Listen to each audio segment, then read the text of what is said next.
it's always true. Meant to be, meant to be, meant to be. Meant to be, meant to be, meant to be. I don't know what you're going through, but I know that it's always true. Meant to be, meant to be, meant to be. Meant to be, meant to be, meant to be. In love, in love, in love, in love. So give me one more chance and I'll show you how I've grown. All these feelings in my heart, and I know I'm not alone. All we need to do is love, 'cause love will set you free. Now I know it's true, because I know it's meant to be more than a memory. I know it's meant to be more than a memory. I know it's meant to be. I don't know what you're going through, but I know that it's always true. Meant to be, meant to be, meant to be.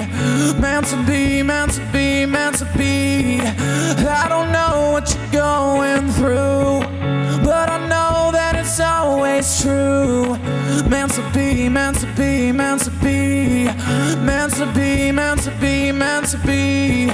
In love, in love, in love, in love. I'll play for you one more.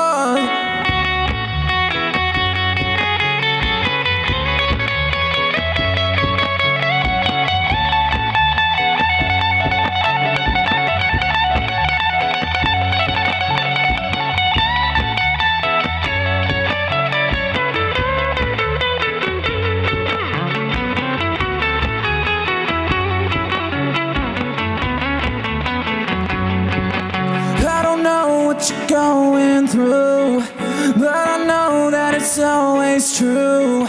Meant to be, meant to be, meant to be. Meant to be, meant to be, meant to be. I don't know what you're going through, but I know that it's always true. Meant to be, meant to be, meant to be. Meant to be, meant to be, meant to be.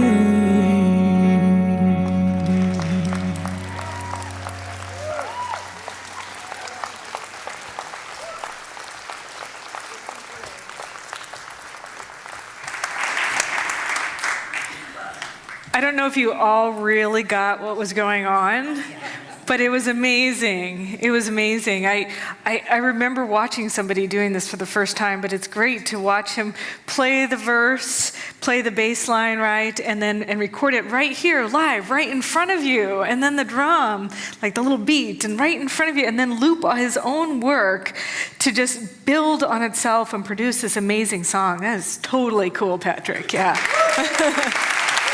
Yeah. And it's a really great metaphor for life, too. Like, we can have all of these different vibrations going on at the same time, but sometimes maybe we're only tuned into one of them. And I think that's for my spiritual life as well. I mean, I have my different bodies, my different ways of being in my body. There's a physical body, a mental body, an emotional body, a vital body. There's like 7 different bodies that we have, the infinite body. And we're multi-layered and multifaceted. And sometimes we're just paying attention to what's going on right here when there's so much more going on at such a deeper level. And sometimes I'm aware and I'm able to tune into all of that, and sometimes I'm not. Sometimes I'm not. I missed you all last weekend. My mother-in-law passed. My wife's mother. Her name's Josefina. Josefina is the woman who passed, and so it's been a hard week. It's been a really hard week. And the beautiful thing about Josefina is that she was, she came over here to the United States and undocumented, migrant who came over, and she had a dream to have a better life for herself and her family. And her husband and her 4 children came over to the United States, and they were able to do the kind of work that they needed to do. She worked in a canning factory for years and years, and eventually my wife was born here in America, and she was able to get her own house, and she was able to live a life that was much better than she could have gotten in Mexico. And I know that she gave up a lot in her life in order for her children to have the life that is what many call the American dream, of having a life filled with opportunity. And so I want to honor Josefina today and give great props to her and bless her on her journey and her next life experience. And I know that if it weren't for her having my wife, Gina helped me through ministerial school. It was a really, really hard time. And not because ministry is hard. Well, ministry is hard, but not because ministry is hard, but actually my dad died whenever I was in ministerial school. And if it weren't for my wife, I don't think I would be a minister. And so if it weren't for Josefina, I don't think I would be a minister. See, sometimes we don't understand how much we affect people, and she probably, in her physical form, did not understand how much she affected me. But now that she's free of that physical form, cheers to you, Josefina, and I'm grateful. And it's nothing like death to give me the clarity of what's really important in life. Now, I was going to come to you and talk about money, which I'm still going to do. This is the death and money talk. Aren't you glad you came today? Everybody's like, oh no, where can I leave now? But I was thinking about how money shows me what I value. What do you value in life? What do you value in life? And a good way to figure that out is by looking at your bank account. If you look at your bank account, you can find out what you value. Like, you might tell me you value something, but if you kind of left this planet and we looked at your bank account, there might be a different story there. And I had this same experience when I first started coming into Centers for Spiritual Living 18 years ago. I said I believed in something, or I stood for something, and I valued something. But what I would do is I'd go to Starbucks every day and I'd buy coffee, and I'd spend more on coffee during the week than I would on my spiritual center. And then I had this kind of awakening of like, oh, I say I value my spiritual food, I value learning, and I value my connection to the divine, but where am I investing my money?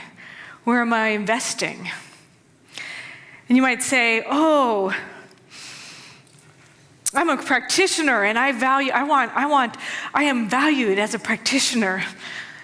And yet you're not willing to spend money on a practitioner for yourself. I know.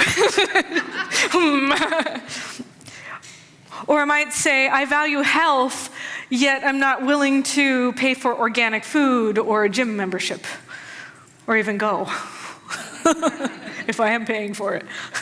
I've done that for a while. But really, it's a nice time for me to reflect on, what do I value? What's important to me? And really looking at, this is your homework. You're gonna get to go home, pull your bank account up, look through what you're spending money on, and then tell the story about what you value. And then if it's not in alignment with what you really value, maybe it's time to shift things around. Maybe it's time to reallocate and allocate things that are in alignment with what you truly want, what you truly want to be invested in. See, what you invest in grows. If you invest in health, then your health grows. If you invest in your spiritual process, your spiritual path, then your spiritual connection to the divine grows. Whatever you invest in grows. Now, I do love money. I have a little bit of money on me today.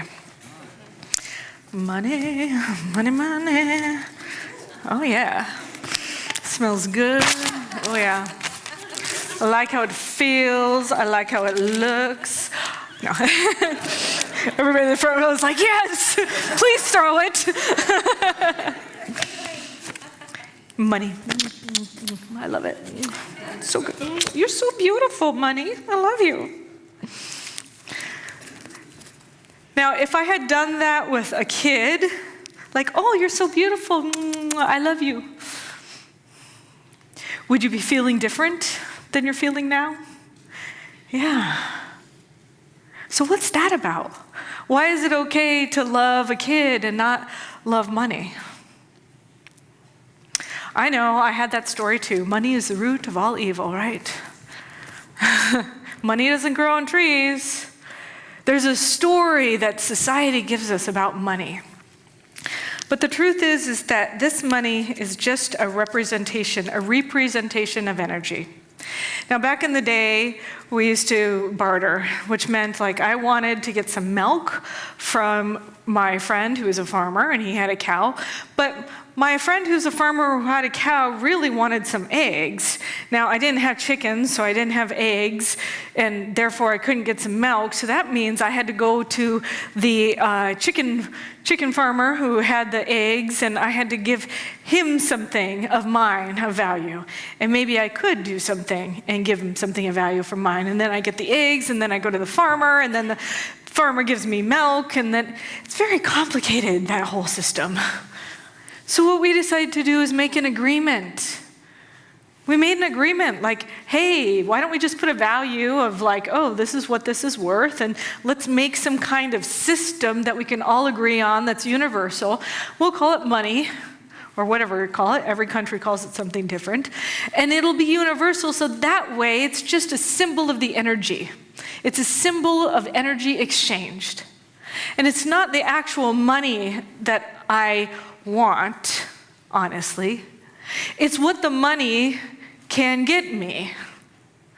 So money isn't bad, it's not wrong, but it's how I use my money and how I appreciate my money. A lot of people are like, oh, no. Like, I want to be wealthy, I want to be thriving in my life, but don't give me any money. Don't buy me lunch. Don't say yes, I'm not going to receive it.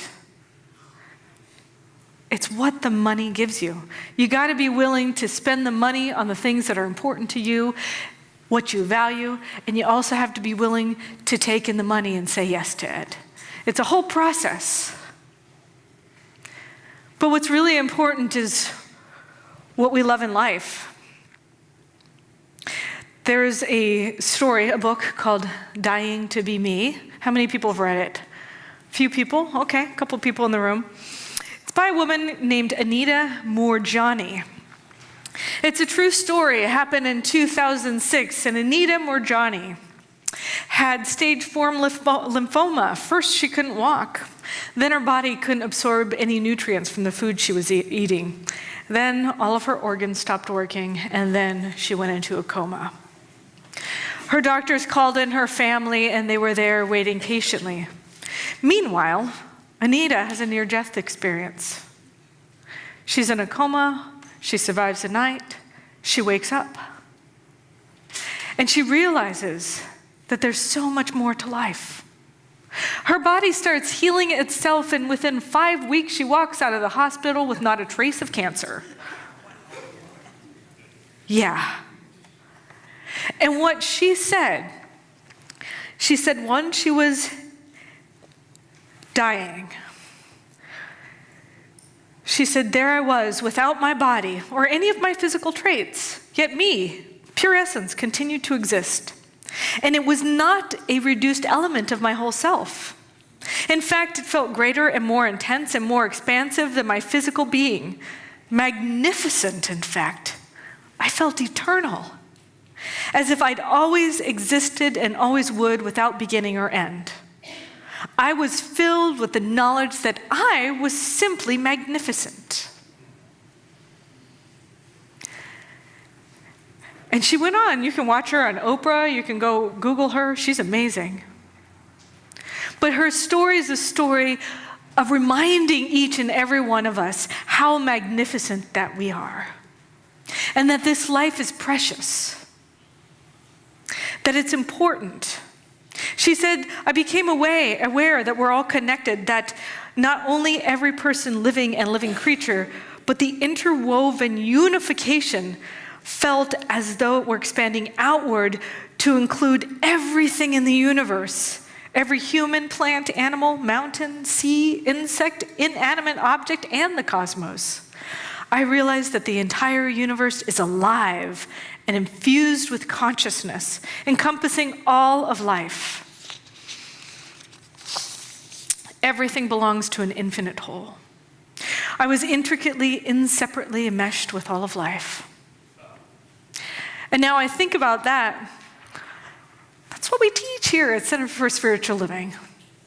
We teach about the eternality, the interconnectivity of all of life, and how important it is that you're living a thriving life. This Sunday is an opportunity for you to realize that you deserve and are part of a thriving life. And the beautiful thing is that you don't have to give it all up for your legacy. You don't have to lose everything that you had or give up the dream in order for your children or your grandchildren to have a thriving life. You actually can have it all. You can live a thriving life and be an inspiration and a representation of possibility for each and every person, that they can live a thriving life as well. But that means, and I hate to say this, something has to change. And I know that it might be awkward for me to say this, but it's got to be you. And it's got to be me too. In order for you to live a thriving life, if you're not thriving in all areas of your life, every single area of your life, in relationships, finances, with your community, with your family, in every area of your life, relationships, whatever, you still got some work to do. And that's why we have these amazing lessons, these amazing tools, this amazing technology for you to take home and utilize in your daily life. And if you really want to get really good at it, I invite you to spend Beyond Limits with me for the next 8 weeks. Because that's what it's going to be. It's going to be an invitation to take yourself on, to take it to the next level, to learn about possibility for yourself. I read this book called Replay. Anybody read that book? Anybody? No? Oh my God, awesome. Well, good, I'll tell you the whole story then. So in this book, Replay by Ken Grimwood, the main character has a heart attack. I know I'm getting on it today, like the death talk, okay. He has a heart attack. So he's in an unhappy marriage, and at his death in 1988, he wakes up again. And he's in college in the early 60s. He has an opportunity to live his life again from college up. So what he does is what everybody would do, right? He realizes that he's reliving his life, and he has an opportunity to do whatever he wants. So he bets on the Kentucky Derby because he knows who's going to win, right? Yes, and he wins thousands of dollars, and then he gets in stocks and he starts winning, and he's like, lives the good life. He knows where everything is going. And then in 1988, he dies again. And he wakes up again in the 60s in college. And this time he's like, well, man, I'm going to start doing drugs. I'm going to be a swinger. I'm going to have women everywhere. And so he lives this crazy life. He goes to Vegas. He starts becoming a baller. He starts doing all kinds of crazy stuff. And in 1988, he dies. And he wakes up again in 1960. And this time he decides to maybe take a little bit better care of his future wife that he knows he's having marital problems with. And he decides to do a better job. And he lives very happily with her. And in 1988, he dies. And he wakes up again in 1960. And he does this again and again and again. And the question is, what's the point? What's the purpose?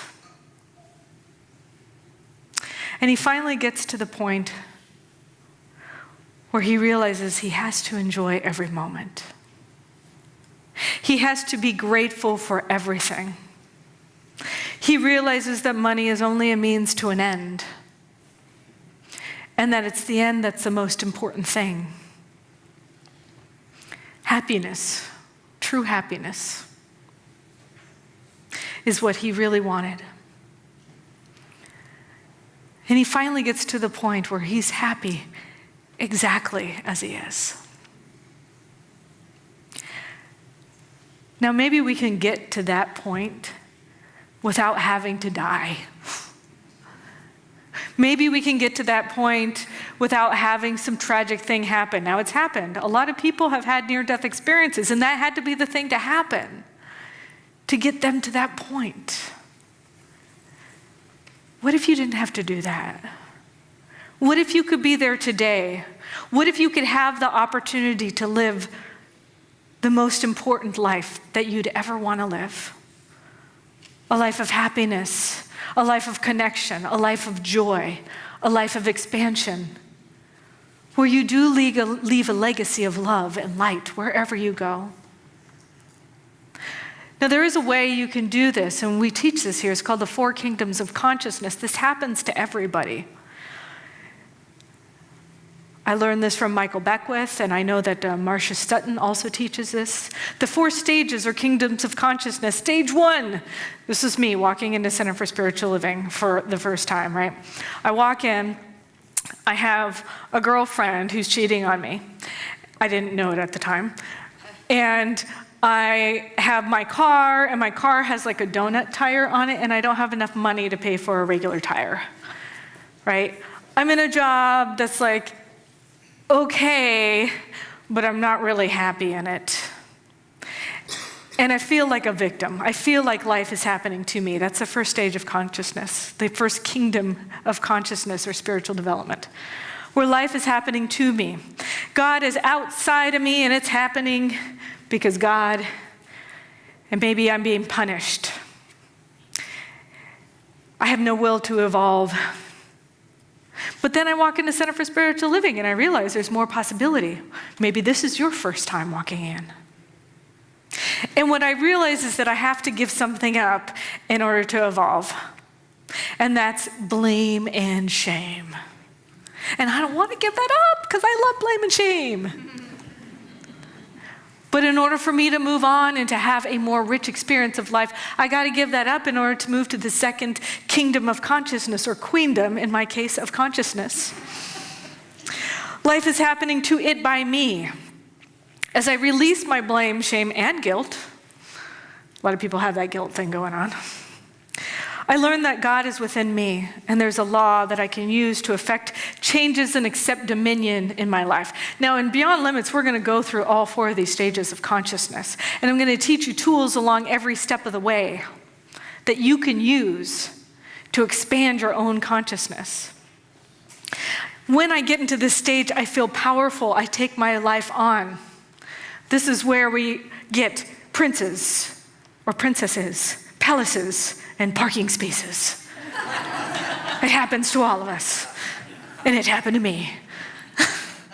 And then I realize I want to evolve, and I grow, and I must give up the illusion of power, which means I'm at stage 3, and life is happening through me. I let go of control, and I know that I've established dominion over my life. But now I have to realize that there's more to life than just this. And I have to surrender to something greater than me that's happening through me. And so the 3rd stage is allowing life to happen through me. When there's a bigger idea, a bigger possibility, when I've claimed my own dominion in my life, the next stage is for me to recognize and know that there's a bigger story, a bigger picture. Now, our country is also evolving through these stages of consciousness, I want you to know. At the same time, this is multi-layered, multi-level. multidimensional. And there's pockets and places where there's a realization that there's a bigger idea that's happening through us. And we're working on this collective me. But then I go and I realize that in order to evolve, I have to let go of my ego and my idea of separation, and even my belief that there is another to go through me. And when I get to that next stage, I'm in stage 4, and that's as me. And when I realize this truth, I'm completely identified with God. I am living as it, as the divine. Jesus was in this stage when he said, when they see me, they see that I and the Father are one. Now, he wasn't saying that because he's the only person who could get to there. He was saying that because that's our truth. That's when we get into the space of Christ consciousness, of living the embodiment of the divine. And there's a bigger picture that happens when I'm in that stage. Now, I'm not in that stage all the time. I fluctuate between all those stages. We all do. But my intention is to get more and more connected so I'm in that stage of realization. When I'm in that stage of as me, I can see and hear the bass notes and the beat and the drum and the guitar. I can hear the music and the song and the voice. I can hear it all happening at the same time and see the beauty in all of it. Because I see that it's God expressing as me. And that's the invitation that I want you to take home today. I want you to take home, where am I? Where am I connected? How am I taking myself on? What is the most important thing to me? What do I value? What am I giving, and how am I being in the world? And like I said, death is the thing that brings that out of me. Because I realize that life is precious. And I'm going to have this amazing thing called money. And as I get more connected to my source, money comes to me easier and easier every day. But I don't have the sense of using the money anymore for just the car or the house. I mean, that's part of it. It comes with the deal. But I start realizing that I wanted to benefit others and use a legacy. Because every time I use my money to contribute to you, you turn around and contribute to the world, and something changes on this planet. Now, how many people in this room have had a healing as a result of this teaching or something they've learned at Center for Spiritual Living? How many people? Now, let's do a MasterCard commercial. How much is that worth? It's priceless. It's priceless. Enjoying your life, supporting others, being a person of compassion and wisdom, uplifting and empowering others is priceless. Every time any one of you has a healing in this room, I just heard of a healing today that happened because of prayers of our practitioner corps. It's priceless. I want to give to that. I want to give to more and more of you having an inspired life. I want you to be shining your radiance and all vibrations. Maybe you're not giving music, but you're giving something else. You're giving all of you. I want to see you doing that. That is my dream for you. That is my wish. And I think that's what your wish is too, which is why you walked into this room today. And so I invite you to take yourself on. I invite you to take me on this challenge on reevaluating, what do I value? What's most important? What can I be invested in? And how can I make the most change, the most difference in this world that is also a part of me thriving? Because when I thrive, the world thrives. Are you willing to take that on with me? All right. Let's do this, and let's pray.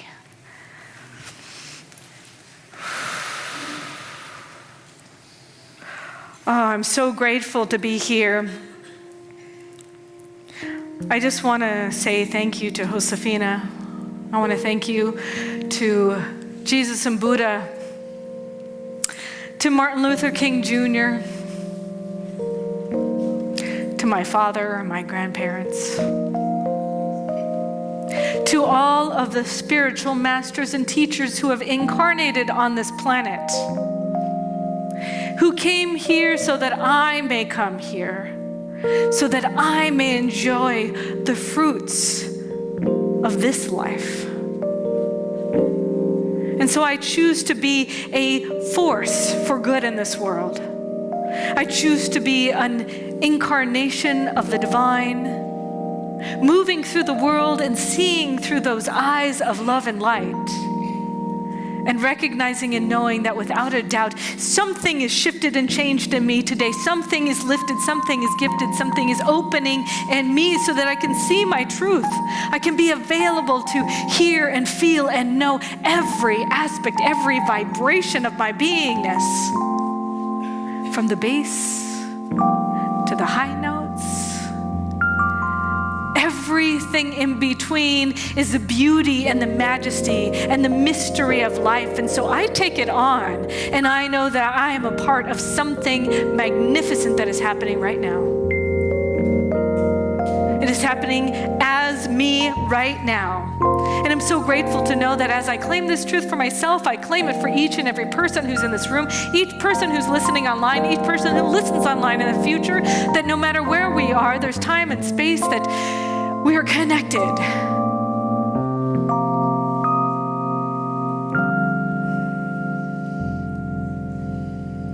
And love is here. And light is here. And I'm open to a new realization of this truth in my life. And so I surrender to it.